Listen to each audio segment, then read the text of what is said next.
ప్రతి కుటుంబంలో స్త్రీ పాత్ర చాలా అమూల్యమైంది. స్త్రీకి భూమికున్నంత ఓపిక ఉంటుంది. ఒక స్త్రీ రాత్రి పగలు ఇంటి కోసం ఎంతో కష్టపడి కుటుంబాన్ని నిలబెడుతుంది. తన జీవితంలో ఎన్నో కష్టాలు అవమానాలని మౌనంగా భరిస్తుంది. అలా ఎన్నో కష్టాలకు బాధలకు ఎదురొడ్డి తను కొవ్వొత్తిలా కరిగిపోతూ తన కుటుంబానికి మాత్రం ఒక వెలుగవుతుంది. అలాంటి ఒక స్త్రీ జీవిత కథ ఇది. ఇది నా కథ కాదు, నాలాంటి మీ కథ కాదు, మీకోసం రాసిన మీ గుండెలో నిలిచిపోయే మన అందరి కథ. అదిగో దూరంగా కనిపిస్తుందే, అదే వీరాపురం అనే పచ్చటి అందమైన ఊరు. అదిగో అక్కడ నవ్వుతూ నడుస్తుండే ఒక అమ్మాయి. అది ఎవరో కాదండి, నేనే. నా పేరు అనామిక. నా జీవితం మొదటి నుండి ఇంత ప్రశాంతంగా లేదు. మా అమ్మ నేను చిన్నపిల్లగా ఉన్నప్పుడే ఒక భయంకరమైన వ్యాధితో దేవుని దగ్గరికి వెళ్ళిపోయింది. అమ్మలేని వెళితే నన్ను చాలా బాధించింది. కొంతకాలం తర్వాత మా నాన్న మళ్ళీ పెళ్లి చేసుకున్నారు. అప్పుడు నాకు 2 చెల్లెళ్ళు పుట్టారు. వాళ్ళు అవని, అంజలి. వాళ్ళిప్పుడు టౌన్లో హాస్టల్లో ఉండి డిగ్రీ చదువుతున్నారు. ఏంటి మా నాన్న మా పిన్ని ఎక్కడా అని చూస్తున్నారా? అదిగో అక్కడ అరుగు మీద కూర్చున్నవారే మా నాన్న, పేరు సుధాకర్. ఆ పక్కనే కూర్చున్నవారు మా తాత రాఘవయ్య. మా నాన్నకి మా పిన్నంటే ఎంతో భయం, కాని నేనంటే ప్రాణం. ఆ పక్కన ఉన్న మా తాత రాఘవయ్య మాత్రమే నా కోసం మా పిన్ని ఎదురుగా నించొని గట్టిగా మాట్లాడే ఏకైక వ్యక్తి. ఇక మా పిన్నిని చూపిస్తాను, ఆగండి. అనామిక ఇల్లంతా ఒక్కసారి కలియ తిరిగి చూస్తుంది. ఎక్కడా ఎవరూ కనిపించకపోవటంతో మెల్లగా బయటికి నడుస్తుంది. అంతలో అనామికకి తన పిన్ని కాంతమ్మ ఎదురవుతుంది. ఏంటి ఇళ్లంతా ఏదో దొంగలా తిరుగుతున్నావు? ఇంట్లో ఏవైనా మాయం చేద్దామనా? అలా ఏం లేదు పిన్ని, వంటింట్లో వంట అంతా అయిపోయింది. గిన్నెలు కూడా తోమేసి సర్దేశాను. మీరెక్కడా కనిపించకపోతే ఎక్కడికి వెళ్లారా అని చూస్తున్నాను, అంతే పిన్ని. ఓహో, నీకు నా మీద అంత ప్రేమ? నేనేమైనా పారిపోతానా ఏంటి? అయినా నిన్న నువ్వు పిండిన నా చీర మీద ఆ పప్పు కూర మరక అట్టాగే ఉంది. ఒక్క పని సరిగ్గా చేయడం చేత కదా నీకు? నిన్న పనులన్నీ పూర్తి చేసేవరకు రాత్రి అయింది కదా పిన్ని. ఆ రాత్రి చీకట్లో నాకు ఆ మరక సరిగ్గా కనిపించలేదు. ఆ చీర నేను మళ్ళీ ఉతికి పెడతానులే పిన్ని. సరేగాని నువ్వెళ్ళి అమ్మవాళ్ళని ఏదో పని చేసుకోపా. అనవసరంగా నా కళ్ళ ముంతిరగబాక. నీ ముఖం సోత్తేనే నా ఒళ్ళు మండిపోతుంది. ఇలా వాళ్ళు మాట్లాడుతూ ఉండగా అంతలో అరుగు మీద నుంచి రాఘవయ్య గారు, సుధాకర్ గారు మెల్లగా నడుస్తూ ఇంట్లోకొస్తారు. నాన్నా కూర్చోండి నాన్న, నేను మంచినీళ్ళు తీసుకురానా? వద్దులే అమ్మా, నీళ్ళు తర్వాత తాగుతాను. ఈరోజు నీ పీజీ ఫైనల్ ఇయర్ ఫలితాలొస్తాయన్నావుగా, ఏమైంది తల్లి? ఫలితాలొచ్చాయా? నువ్వెప్పుడెప్పుడు ఫలితాల గురించి చెప్తావానని ఆలోచిస్తూ నేను ఏ పని చేయలేకపోయానమ్మా. అవునమ్మా, నీ చదువు గురించి మీ నాన్న పొద్దుట్నుంచి కలవరిస్తూనే ఉన్నాడు. నీకు ఖచ్చితంగా మంచి మార్కులొస్తాయి. ఆ సరస్వతీదేవి నీలాంటి కష్టపడే పిల్లల్ని ఎప్పుడూ వదిలిపెట్టదు. నా మనవరాలు ఈ ఊళ్ళోనే పెద్ద చదువు చదివిన పిల్లగా పేరు తెచ్చుకుంటుందనే నమ్మకం నాకు ఉంది. తాతగారు, ఇప్పుడే నా స్నేహితురాలు శ్రావణి ఫోన్ చేసింది. ఆన్లైన్లో చూసి ఫలితాలు చెప్తానంది. దాని గురించి ఆలోచిస్తే నాకు కూడా చాలా కంగారుగా ఉంది నాన్న. ఒకవేళ ఏమైనా తేడా వస్తే? అలాంటిదేమీ ఉండదమ్మా. నువ్వు రాత్రి పగలు కష్టపడి చదివావు. దేవుడు నీ కష్టాన్ని వృధా కానివ్వడు. నువ్వు తప్పకుండా మంచి మార్కులతో పాస్ అవుతావు. ఈ సంభాషణంతా వింటున్న కాంతమ్మ, సరిపోయారు. ఆమెదో పెద్ద కలెక్టర్ పరీక్షలు రాసినట్టు, దేశాన్నది ఎలగబెడుతున్నట్టు కటింగ్లేంటి? ఈ రోజుల్లో పాస్ అవడం ఒక గొప్ప విషయమా ఏంటి? ఆయన చదువుకుంటే మాత్రం ఏం లాభం? వంటింట్లో గరిట తిప్పడమే కదా ఆఖరికి ఏమ చేసేది. కాంతమ్మ, ఎప్పుడూ ఆ నోటి నుంచి మంచి మాట రాదా? పిల్ల సంతోషంగా చదువు గురించి మాట్లాడుతుంటే ప్రోత్సహించడం చేతగాకపోతే ఊరుకోవాలి గాని ఇలా కోపం చూపించడం ఎందుకు? నువ్వు చదువుకోలేదు కాబట్టే చదువు విలువ నీకు తెలియటం లేదు. నేనేం తప్పు మాట్లాడానండి మామయ్య గారు? నాకు చదువు విలువ ఎందుకు తెలీదు? నా కడుపును పుట్టిన అవని, అంజలి నేను చదివేస్తున్నానుగా. వాళ్ళు టౌన్లో హాస్టల్లో ఉండి పెద్ద పెద్ద చదువులు చదువుకుంటున్నారు. మరి వాళ్ళ గురించి మీరు ఎప్పుడైనా ఇట మాట్లాడారా? మీకేమో ఈ అనామికనే దేవతలా కనిపించుద్ది. నా పిల్లలు మాత్రం మీకు శత్రువుల్లా కనిపిస్తారు. ఇంట్లో వాతావరణం వేడెక్కుతూ ఉండగా ఇంతలో ఇంటి బయట నుంచి అనామిక, అనామిక, ఎక్కడున్నావే? తొందరగా బయటికి రావే. నీకొక అద్భుతమైన గుడ్ న్యూస్ చెప్పాలి. పో అనామిక, పో. నీ స్నేహితురాలు వచ్చిందిగా, అది దాని అరుపులోని. నీకెంతకంటే మంచి స్నేహితులు ఎవరు దొరుకుతారు చెప్పు? చెత్తకి చెత్త తోడు. అనామిక ఇంటి బయటకు వెళ్ళింది. ఏవేం శ్రావణి, ఎందుకంతలా అరుస్తున్నావు? మా పిన్ని నీ అరుపుల వలన కోపగించుకుందిలే, ఏమనుకోకు. మన పీజీ ఫైనల్ ఇయర్ రిజల్ట్ వచ్చాయే, నువ్వు డిస్టింక్షన్లో పాస్ అయ్యావు. అంతేకాకుండా మన కాలేజ్లోనే ఫస్ట్ వచ్చావు. అనామిక మన కాలేజ్కే గర్వకారణమని, తనకి గోల్డ్ మెడల్ వచ్చే అవకాశం కూడా ఉందని ఇప్పుడే మన వినయ్ సార్ ఫోన్ చేసి నాకు ఆ విషయం చెప్పారు. ఆ మాట విన్నాక నాకెంత సంతోషంగా ఉందో తెలుసా? నిజమా శ్రావణి? నేను నిజంగానే కాలేజ్ ఫస్ట్ వచ్చానా? ఇది కల కాదు కదా? నీ మీదొట్టాహ, ఇది 100% నిజం. కావాలంటే ఈ ఫోన్లో చూడు. వెళ్ళి ఈ విషయం మీ నాన్నగారికి తాతగారికి చెప్పు. వెళ్ళవే తొందరగా. అనామిక చాలా ఆనందపడుతూ ఇంట్లోకి పరిగెడుతుంది. నాన్న, నేను డిస్టింక్షన్లో పాస్ అయ్యాను నాన్న. అంతేకాకుండా కాలేజ్ ఫస్ట్ వచ్చానంట. ఎంత గొప్ప వార్త చెప్పావమ్మ తల్లి. నాకు చాలా గర్వంగా ఉంది. ఈ ఊళ్ళో నన్నందరూ సుధాకర్ కూతురు కాలేజీ ఫస్ట్ వచ్చిందని మెచ్చుకుంటుంటే వినాలనుందమ్మా. నేను ముందే చెప్పాను కదా తల్లి, నీ కష్టానికి తగ్గ ఫలితం దేవుడిచ్చాడు. నువ్వు ఈ కుటుంబానికి పేరు తెచ్చావమ్మా. నీ కన్న తల్లి స్వర్గంలో ఉండి నిన్ను చూసి ఎంతగానో మురిసిపోతుంది తల్లి. ఆ మాట విని కాంతమ్మకి చాలా కోపం వచ్చింది. దానికి అంత ఆనందం ఎందుకు? బాగా డబ్బులు పెట్టి పెద్ద కాలేజీలో ఆమెను చేర్పించాం కదా, అన్ని డబ్బులు పెట్టాక పాస్ అవదా ఏంటి? దానిలో గొప్ప విషయం ఏముంది? ఈ రోజుల్లో చదువుకునే వాళ్ళందరూ పాస్ అవుతున్నారు. దీనికంత బిల్డప్ అవసరం మీ అందరికే? కాంతమ్మ, నీ నోటికి అసలు అదుపు లేదా? మన అనామిక తెలివితేటలు చూసి ఆ కాలేజీ వాళ్ళు ఫ్రీ సీట్ ఇచ్చారు.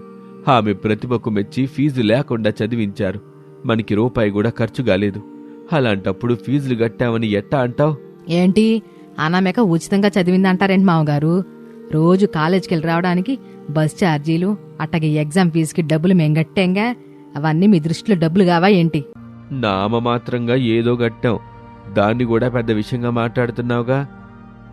ఆ మాత్రం దానికి ఎలా అంటే, మరి మొన్న నీ కూతుళ్ళు అవని అంజలి ఇద్దరికి టౌన్ హాస్టల్లో ఉండి చదువుకోవడానికి 1000 రూపాయలు కట్టాంగా. దానికేమంటావు? వాళ్ళ ఫీజులు కట్టడానికి సుధాకర్ అప్పులు కూడా చేయాల్సి వచ్చింది. దానికి నోరు మెదపేంటి?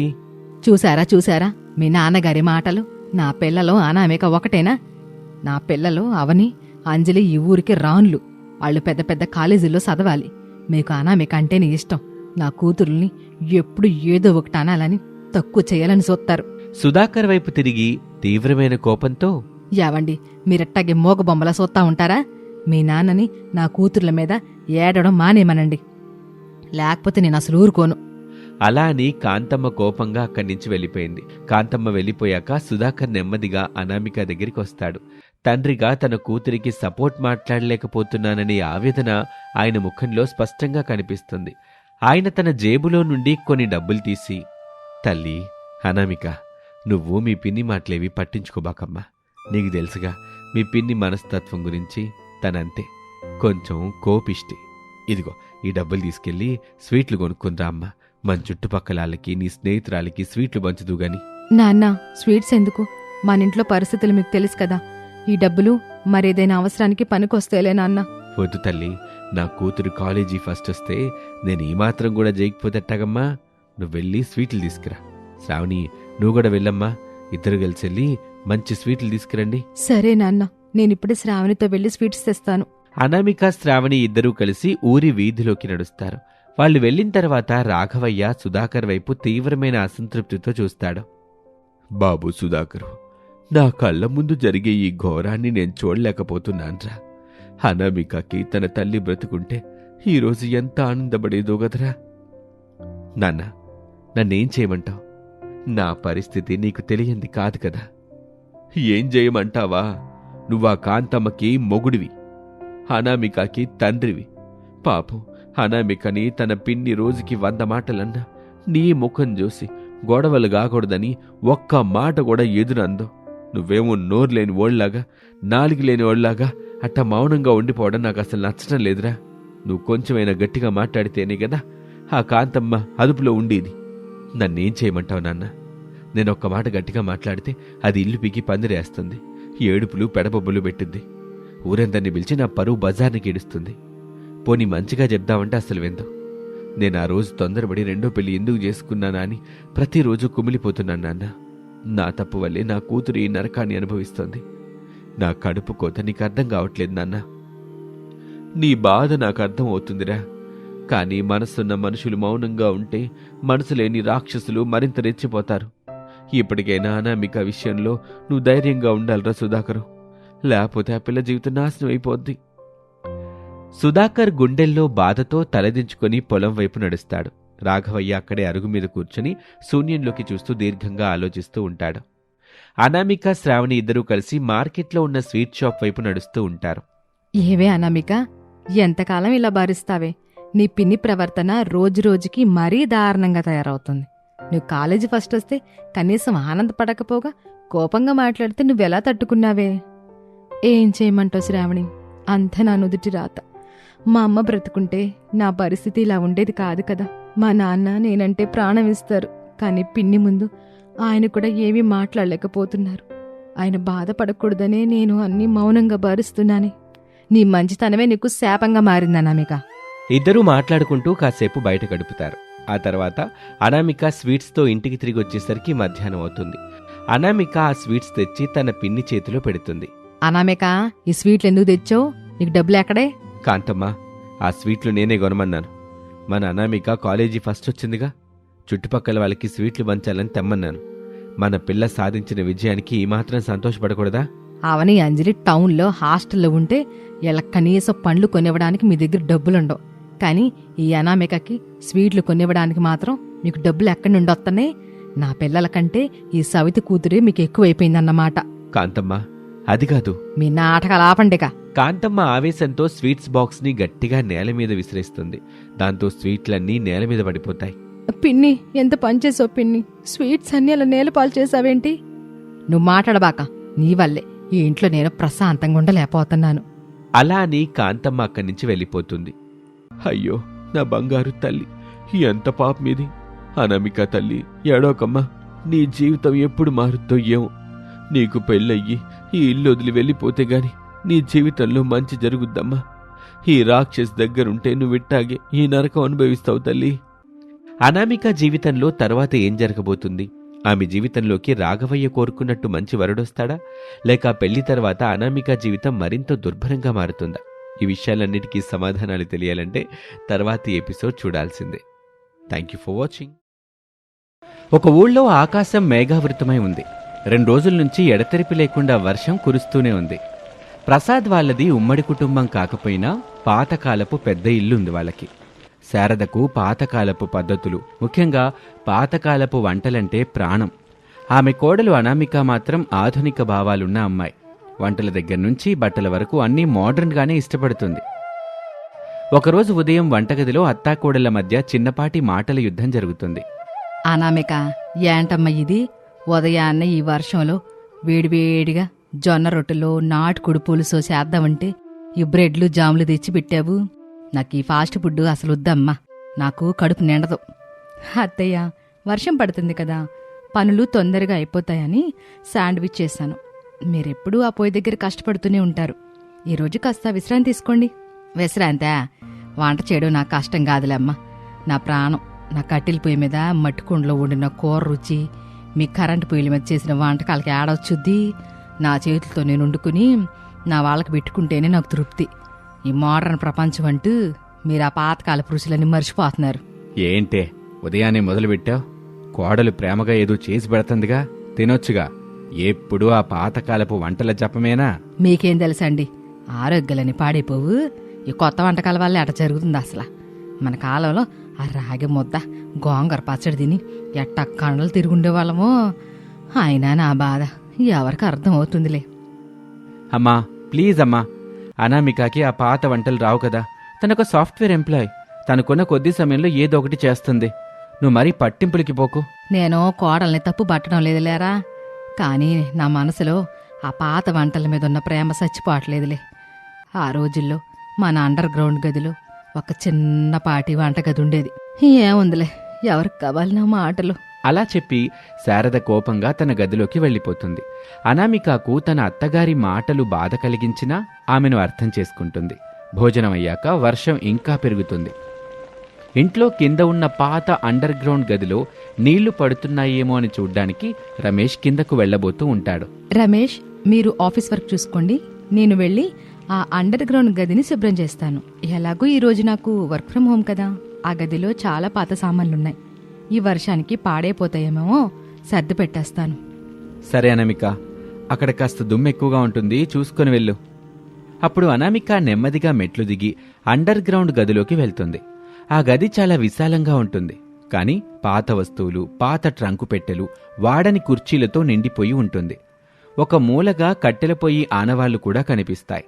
అనామిక అవన్నీ సర్దుతూ ఉండగా ఒక పాత ఇత్తడి పాత్ర కింద ఒక బరువైన చెక్క పెట్టె కనిపిస్తుంది. దాన్ని తెరిచి చూస్తుంది. అత్తేకి వంటే ప్రాణం కదా, ఈ పెట్టేంటి ఇంత భద్రంగా దాచారు? అలా అనుకుని అనామిక ఆ పెట్టెను తెరవగానే అందులో అందంగా ముగ్గులు వేసిన ఒక పాత డైరీ దొరుకుతుంది. ఆ డైరీ మీద శారద వంటల ప్రపంచం అని రాసి ఉంది. ఆసక్తి కొద్దీ అనామిక ఆ డైరీని చదవటం మొదలుపెడుతుంది. అందులో శారద రాసుకున్న ఎన్నో పాతకాలపు వంటల పేర్లు, వాటి తయారీ విధానాలు ఉంటాయి. కాని చివరి పేజీల్లో రాసిన మాటలు చదివి అనామిక కళ్ళమ్మట నీళ్లొస్తాయి. నాకు వంటలంటే కేవలం కడుపు నింపే ప్రక్రియ కాదు, అది ఒక కళ. నా చేతి వంట ఊరందరికీ వడ్డించాలని, మన ఇంట్లోని ఈ అండర్ గ్రౌండ్ గదిని ఒక అందమైన డాబాలాగా మార్చాలని నా కళ. ఇక్కడ పాతకాలపు పద్ధతిలో మట్టి కుండల్లో వండి వచ్చిపోయే బంధువులకి, ఆత్మీయులకి ప్రేమగా భోజనం పెట్టాలని అనుకున్నాను. కానీ పేదరికం, కుటుంబ బాధ్యతలు, రమేష్ చదువు, ఇవన్నీ నా కలని నా బతుకుతో పాటే ఈ అండర్ గ్రౌండ్ గదిలో పాత పెట్టేలా చేశాయి. ఇప్పుడు నాకిష్టం ఉన్నా నా వయసు సహకరించడం లేదు. నా డాబా కళ ఒక కలగానే మిగిలిపోయింది. ఆ డైరీ చదివిన అనామిక గుండె బరువెక్కుతుంది. ఎప్పుడూ కోపంగా, పాతకాలపు మనిషిగా కనిపించే తన అత్తగారి వెనుక ఇంత పెద్ద త్యాగం, తీరని కళ ఉన్నాయని ఆమెకు అప్పుడే అర్థమవుతుంది. అనామిక వెంటనే ఆ డైరీ తీసుకుని పరుగున పైకి వస్తుంది. రమేష్, ప్రసాద్ హాల్లో కూర్చుని ఉంటారు. రమేష్, మావయ్య, మీరిది తప్పకుండా చూడాలి. ఎన్ని రోజులు మనం ఎవరిని అపార్థం చేసుకున్నామో ఇప్పుడు నాకు తెలిసింది. ఏంటమ్మా అనామిక, అలా ఏడుస్తున్నావు? ఆ పాత సామాన్ల గదిలో ఏమైనా భయపడ్డావా ఏంటి? కింద పడ్డావా ఏంటమ్మా? అవుననామిక, ఏమైంది? గుండెల్ని హత్తుకొని పట్టుకున్న ఆ పాత పుస్తకం ఏంటి? ఎందుకు అంతలా ఎమోషనల్ అవుతున్నావు నువ్వు? ఇది అత్తయ్య రాసుకున్న డైరీ. తన జీవితంలో వదులుకున్న ఒక పెద్ద కళ ఇందులో ఉంది. మావయ్య, అత్తయ్యకి వంటలంటే ఎందుకంత ప్రాణమో నాకిప్పుడు అర్థమైంది. ఆమె తన జీవితాన్ని మన కోసం త్యాగం చేసింది. ఇప్పుడు మనం ఆమె కళని నెరవేర్చాలి. అవునమ్మా, అప్పట్లో ఆర్థిక ఇబ్బందుల వల్ల శారద ఇష్టాన్ని నేను పట్టించుకోలేకపోయాను. తర్వాత కొడుకు బాధ్యతల్లో పడి తను కూడా అడగల. ఇంతకాలం ఆ బాధని తన మనసులోనే దాచుకుందనుకుంటా. నన్ను క్షమించు శారద. అమ్మా, నీ కొడుకు కోసం నీ కళను వదులుకున్నావా? అనామిక, ఇప్పుడు మనం ఏం చేద్దాం చెప్పు. అమ్మ కళని ఎలా తీర్చగలం? నా దగ్గర ఒక ప్లాన్ ఉంది. అత్తయ్య ఎప్పుడు ఆ గదిలోకి రారు కదా. ఈ వారం రోజులు వర్షాలు పడుతూనే ఉంటాయి. అత్తయ్యని పైనుంచి కిందికి రానీయకుండా ఈలోపు మనం ఆ అండర్ గ్రౌండ్ గదిని పూర్తిగా మార్చేద్దాం. మార్చేద్దామా? అంటే ఏం చేద్దాం? అదేనండి, అత్తయ్య కన్న కలల ప్రపంచాన్ని మనం నిర్మిద్దాం అంటున్నా. ఆ పాత గదిని ఒక అందమైన ట్రెడిషనల్ డాబాలాగా డెకరేట్ చేద్దాం. ఆ పాత ఇత్తడి పాత్రలు, రాగి బిందెలు అన్నీ శుభ్రం చేసి ముగ్గులేసి ఒక పాతకాలపు వంటగదిని సిద్ధం చేద్దాం. మార్చేద్దామా? అంటే ఏం చేద్దాం? చాలా అద్భుతమైన ఆలోచనమ్మా. నా భార్య ముఖంలో సంతోషం చూడ్డానికి నేను కూడా మీతో పాటు రెయిన్బౌళ్ళు కష్టపడతాను. ఆ రోజు నుంచి అనామిక, రమేష్, ప్రసాద్ ముగ్గురు కలిసి శారదకు తెలియకుండా అండర్ గ్రౌండ్ గదిలో పనులు మొదలు పెడతారు. రాత్రిపూట శారద నిద్రపోయాక అనామిక వెళ్లి ఆ గదిని శుభ్రం చేస్తుంది. గోడలకు అందమైన పల్లెటూరి బొమ్మలు వేయిస్తుంది. కట్టెల పొయ్యిని అందంగా అలంకరిస్తుంది. పాత పాత్రలన్నింటినీ కడిగి తలతల మెరిసేలా చేస్తుంది. ఒక వారం రోజుల పాటు వాళ్లు పడ్డ కష్టం ఒక అందమైన పల్లెటూరి డాబా రూపంలోకి మారుతుంది. ఆ డాబాకు శారదమ్మ పాతకాలపు డాబా అని పేరు పెడతారు. అలా ఒక వారం తర్వాత ఆదివారం సాయంత్రం వర్షం ఉధృతంగా పడుతుంది. చల్లటి గాలికి వాతావరణం చాలా ఆహ్లాదంగా ఉంది. శారద హాల్లో కూర్చుని వర్షం వైపు చూస్తూ ఆలోచనల్లో పడి ఉంటుంది. అనామిక నెమ్మదిగా శారద దగ్గరికి వస్తుంది. అత్తయ్య, ఆ కిటికీలో నుంచి వస్తున్న చల్లని గాలి, బయట కురుస్తున్న చినుకులు చూస్తుంటే ఏదో తెలియని బాధ మీ కళ్ళల్లో కనిపిస్తుంది. ఇంట్లో అందరూ ఉన్నా ఎందుకో మీరు ఎప్పుడూ ఒంటరిగా ఉన్నట్లు అనిపిస్తుంది. ఈ వాతావరణానికి వేడివేడిగా ఏదైనా తింటే బాగుంటుంది కదా. మీ చేతి రుచిని మళ్ళీ ఆస్వాదించి ఎన్నాళ్ళయిందో. ఇలా నలిపితే ఏం లాభాలమ్మా. ఆ రుచులు అడిగే ఓపిక, తినే అభిరుచి మీ తరం వాళ్ళకి ఏడుందలే. నా చేతుల్లో ఇప్పుడు ఆ ఓపిక లేదు. నా వంటలు ఇష్టపడేవాళ్ళు నా చుట్టూ లేరు. నా జీవితం, నా ఆశలు అన్నీ ఈ వాన్లో కొట్టుకుపోయినట్లుగా ఒక శూన్యులాగా అనిపిస్తుంది. మీరంతా ఇప్పుడు చూస్తే బ్రెడ్లని బిస్కెట్లు అంటూ వేగంగా బతికేస్తున్నారు. నా పద్ధతులు మీ ప్రపంచానికి అనవసరం కదా. అనమేగా నా కళ్ళన్నీ ఈ వాన్లో కొట్టుకుపోయాయి. అత్తయ్య, అలా అనకండి. పద్ధతులు కాలంతో పాటు మారొచ్చు, కానీ ఆ రుచి వెనుక ఉన్న ప్రేమని, కళని ఎవరూ మర్చిపోలేరు. నాకొక చిన్న కోరుకుంది. నా కోసం ఒక్కసారి కిందున్న అండర్ గ్రౌండ్ గదిలోకి నాతో వస్తారా? అక్కడ మీకోసం ఒక చిన్న సర్ప్రైజ్ దాచుంచాను. అది చూస్తే మీ మనసు మారుతుందని నా నమ్మకం. అత్తయ్య, మీ నాతో పాటు వస్తారా? ఈ వర్షం పడుతుంటే కేల నొప్పులమ్మా. అందులో ఆ చీకటి గదిలోనేమో దుమ్మి దూలాయే. నన్నెందుకు శ్రమింప చేస్తావమ్మా? ఆ పాత గదిలోకి వెళ్ళి నేనేం చూస్తాను? నా వల్ల కాదులే. ఇక మీరే వెళ్ళి ఏదైనా చేసుకుని పోండి. శారద, ఎప్పుడు ఇంట్లోనే కూర్చుంటే మనసు భారంగానే ఉంటుంది. మన కోడలు ఎంతో ఆశగా, ప్రేమతో నిన్ను పిలుస్తుంది. తను నీపై చూపిస్తున్న ఈ ఆప్యాయతని మనం గౌరవించాలిగా. పద, నేను వస్తాను. అసలే ఈ వానలో ఇంట్లో బోరింగ్గా ఉంది. ఆ గదిలో కోడలు ఏం సర్ప్రైజ్ ఇచ్చిందో చూసొద్దాం పద. అది వినగానే శారద అయిష్టంగానే లేచి అనామికా ప్రసాదులతో కలిసి మెట్లు దిగుతుంది. కిందకు దిగుతున్న కొద్దీ పాతకాలపు సాంబ్రాణి వాసన, దేశీ నెయ్యి వాసన ఆమె ముక్కుపుట్టాలను తాకుతాయి. ఆశ్చర్యంతో కిందకు అడుగుపెట్టిన శారద ఎదురుగా ఉన్న దృశ్యాన్ని చూసి శిలాప్రతిమలా నిలబడిపోతుంది. అదొక పాతకాలపు మురికి గది కాదు, ఒక అందమైన పల్లెటూరి వంటగది. గోడలకు పసుపు, కుంకుమ ముగ్గులు, ఎక్కడ చూసినా మెరుస్తున్న ఇత్తడి, రాగి పాత్రలు, మధ్యలో ఒక అందమైన మట్టిపొయ్యి, అందులో వెలుగుతున్న మంట, పక్కనే కూర్చోటానికి తాటి ఆకులతో అల్లిన చాపలు, ఆ పైన ఒక అందమైన బోర్డు, శారదమ్మ పాతకాలపు డాబా అని. ఏంటిది ప్రసాద్? ఏంటిదంతా? నా కళ్ళ నేనే నమ్మలేకపోతున్నాను. ఇది నిజమేనా, లేక నేనేమైనా కలగంటున్నానా? ఈ కట్టెళ్ళిపోయి ఈ ఇత్తడి పాత్రలు ఇవన్నీ ఇక్కడ కెట్టగొచ్చాయి. కల కాదమ్మా, ఇది నిజమైన ప్రపంచం. నువ్వెప్పుడో పాతిపెట్టిన నీ కలకు మా అనామిక తన ప్రేమతో పోసిన ప్రాణమిది. నువ్వు రోజు అనుకునే ఆ పాతకాలపు రుచుల సామ్రాజ్యం అమ్మా ఇది. అత్తయ్య, మొన్న ఇక్కడ నేను సర్దుతున్నప్పుడు ఆ పాత పెట్టెలో నాకు మీ డైరీ దొరికింది. అందులో ప్రతి పేజీలో మీరెంత బదన పడ్డారో, మీ కలల వంటగది కోసం మీరెంత తప్పించారో చదువుతుంటే నా గుండె కరిగిపోయింది.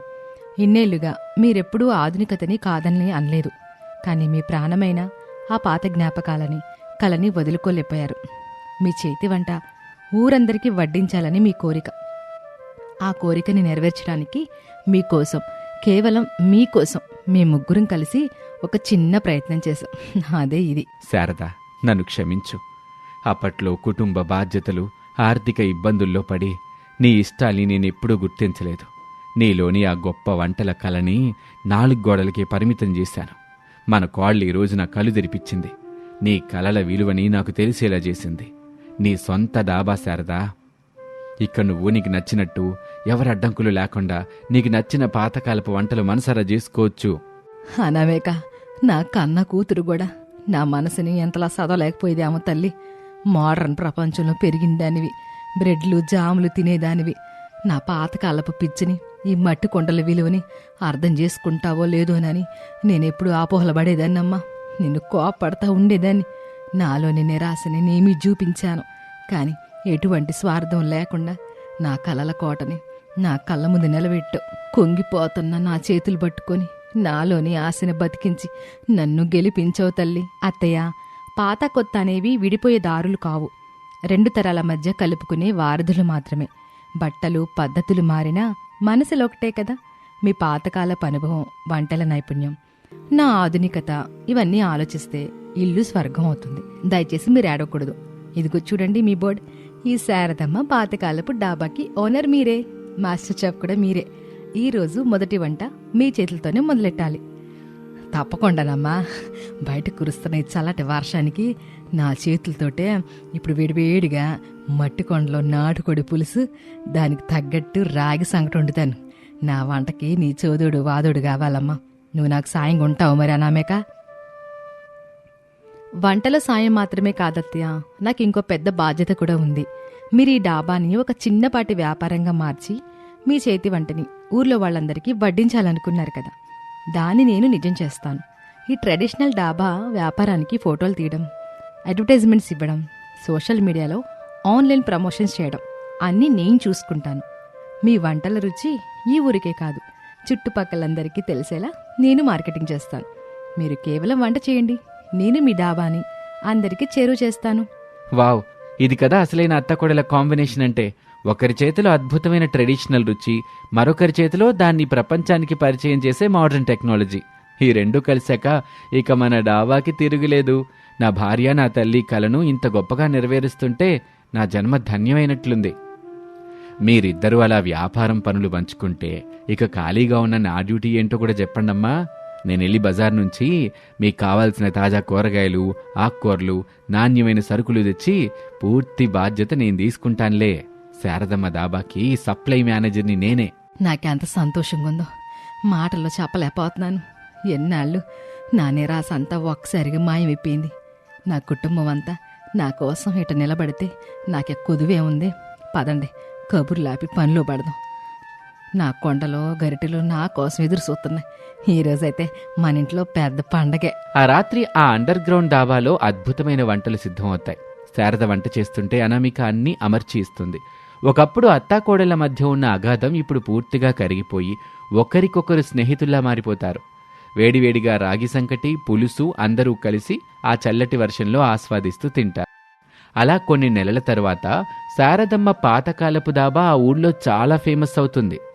అనామిక పెట్టిన సోషల్ మీడియా పోస్టుల వల్ల చుట్టుపక్కల ఊళ్ళ నుంచి కూడా జనాలు శారదమ్మ చేతి వంట తినటానికి వస్తూ ఉంటారు.